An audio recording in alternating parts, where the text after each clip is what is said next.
Today, I wanted to give you guys a quick update regarding this fake Michael Jordan red PMG saga. Yes, I've talked to it to death, but I've dug a little bit deeper into the seller's sales history, and I want to give you guys that clarification and context because, I often do that in my videos, and you guys deserve to know to ease your concerns with the seller.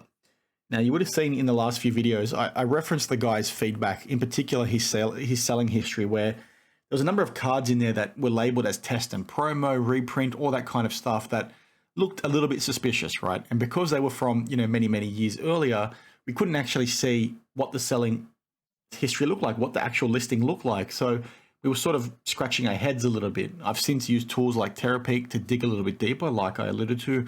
I'll get to that in a second. But when we're sort of looking at that sales history, along with the fact that this fake Michael Jordan card was being sold, it was like, well, is this a coincidence or is it, the seller doing something wrong? And we obviously didn't know. We just shared our opinions on the situation, but I can sort of maybe give a bit more clarity to the seller, maybe doing things the right way and doing things above board. So I want to clarify that for you now because I dug into Terapeak, like I said, and we can actually get some insight as to, what these listings actually look like. And before I get into it, if you're not sure what Terapeak is, it's essentially eBay's product research tool. It's basically storing sales history for decades, is per my understanding. So you can go ahead and look for many years in the past, because what happens on eBay, after 3 or 4 months, whatever it is, the listing disappears off eBay. You can't click into it anymore. You can't see what it looked like or anything like that. So what Terapeak basically does is consolidates all that information for future reference. So you can sort of see what items have been selling for. And this is something that 130 Point users, Market Movers users, Card Ladder users when referencing historical sales data.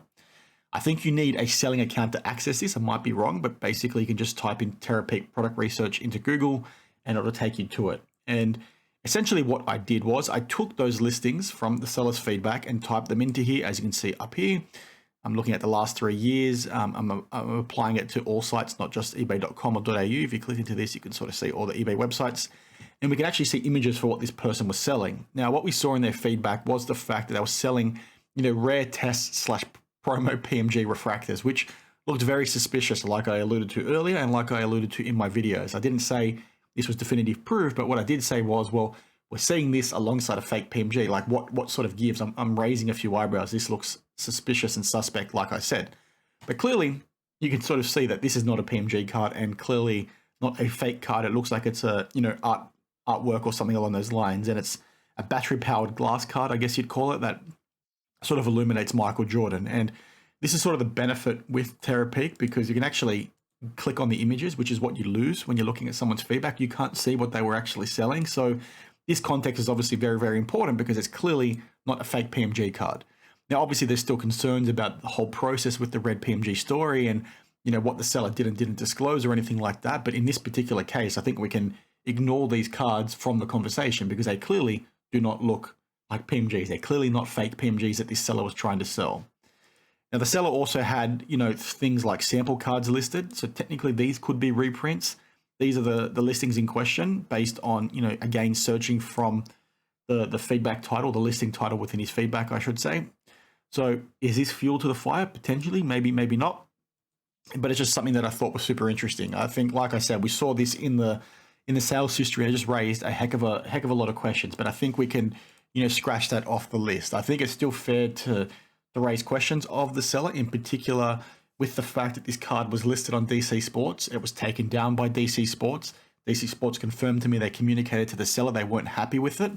And that was primarily because of some inconsistencies with the card. They said it looked like it was colored in with a red marker. They saw some red marks on the edges of the card, indicating that somebody maybe went over the edge and colored it in, and it's bled into the white backing or the white board of the card. And they communicated that apparently to the seller. So it's like, well, you're the seller. Why did you not disclose that when listing it yourself? What's going on there? And that could just be a mishap on the seller's part. But again, I think that's a question that we should all be asking. And I think it's a fair question to ask. And I don't think you can begrudge anybody for asking that question, right? It's a very expensive card. It's like, why didn't you disclose that? DC Sports taking it down is a big deal. And if he was very confident there was a reason why they did that, again, you'd still expect somebody to disclose that. But again, that is just my opinion. So that's sort of it for today. This is just a very quick update. You guys will know that I've given updates like this in the past when it comes to, correcting things or clarifying things. I just thought this was, super important. So let me know what you think down below. Let me know if you think this absolves the seller completely. Let me know if you still think there's questions. But I think we can ignore those test/promo cards because clearly they're not fake cards, and I think they should be removed from the conversation. So, as always, thank you for watching, and I'll see you guys in the next one. Cheers.